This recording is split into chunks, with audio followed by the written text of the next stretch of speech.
السلام علیکم۔ قصہ اور کہانیوں میں خوش آمدید۔ آج کی کہانی کا عنوان ہے رحمت کا چراغ۔ عرب کے پہاڑوں کے درمیان واقع ایک چھوٹے سے گاؤں میں سلمان نام کا ایک نیک اور عاجز آدمی رہتا تھا۔ وہ اپنی مہربانی اور گہری دینداری کے لیے مشہور تھا۔ اپنے دن وہ بچوں کو قرآن پڑھانے اور ضرورت مندوں کی مدد کرنے میں گزارتا۔ باوجود اس کے کہ وہ خود غریب تھا، سلمان نے کبھی کسی کو خالی ہاتھ واپس نہیں کیا۔ ایک شام جب سورج کی سنہری روشنی آسمان کے نیلے رنگ میں بدل رہی تھی، سلمان اپنی چھوٹی سی جھونپڑی میں بیٹھا سورہ الرحمن کی تلاوت کر رہا تھا۔ اس کی آواز فضا میں گونج رہی تھی اور وہ سکون محسوس کر رہا تھا جو صرف اللہ کے ذکر سے آتا ہے۔ تلاوت مکمل ہونے کے بعد دروازے پر دستک ہوئی۔ باہر ایک کمزور اور بوڑھا شخص کھڑا تھا جس کے ہاتھ کانپ رہے تھے اور آنکھیں آنسوؤں سے بھری ہوئی تھیں۔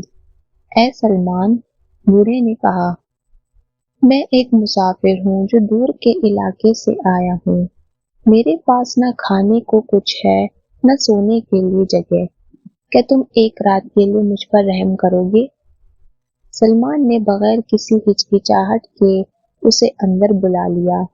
اس کا گھر بہت معمولی تھا، صرف ایک کمرہ، ایک بوریے کا بستر، مٹی کا پانی کا گھڑا اور ایک چھوٹا سا چراغ جو دھیمی روشنی میں پھیلا رہا تھا۔ سلمان نے بوڑھے کو جو تھوڑا سا کھانے کا سامان تھا وہ پیش کیا، ایک ٹکڑا روٹی اور چند کھجوریں۔ اس رات مسافر سکون سے سو گیا، جبکہ سلمان جاگ کر اس کے لیے دعا کرتا رہا۔ جب صبح ہوئی تو مسافر نے سلمان کا شکریہ ادا کیا اور اپنے سفر پر روانہ ہو گیا۔ دن ہفتوں میں بدل گئے اور ایک شام سلمان کے دروازے پر دوبارہ دستک ہوئی۔ اس بار گاؤں کے لوگ خوفزدہ چہرے لیے کھڑے تھے۔ سلمان، انہوں نے کہا، ہمارے گاؤں میں ایک وبا پھیل گئی ہے، لوگ بیمار ہو رہے ہیں اور ہمیں کچھ سمجھ نہیں آ رہا کہ کیا کریں۔ سلمان کا دل اپنے پڑوسیوں کے لیے تڑپ اٹھا۔ اس نے فوراً بیماروں کی دیکھ بھال شروع کی، ان کے لیے دعائیں پڑھیں اور جو کچھ اس کے پاس تھا وہ ان کے ساتھ بانٹ دیا۔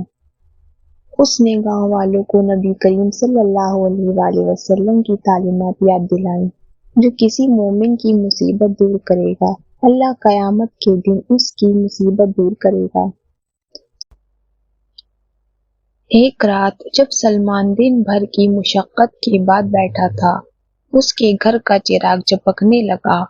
اس کی روشنی لرزنے کے بعد غیر معمولی طور پر روشن اور مستحکم ہو گئی۔ سلمان نے ایک عجیب سا سکون محسوس کیا۔ اس رات خواب میں سلمان نے روشنی میں لپٹے ہوئے ایک نورانی شخصیت کو دیکھا۔ وہ شخصیت نرم اور پراسرار آواز میں بولی، اے سلمان، تمہاری مہربانی اور قربانیاں ضائع نہیں ہوئیں۔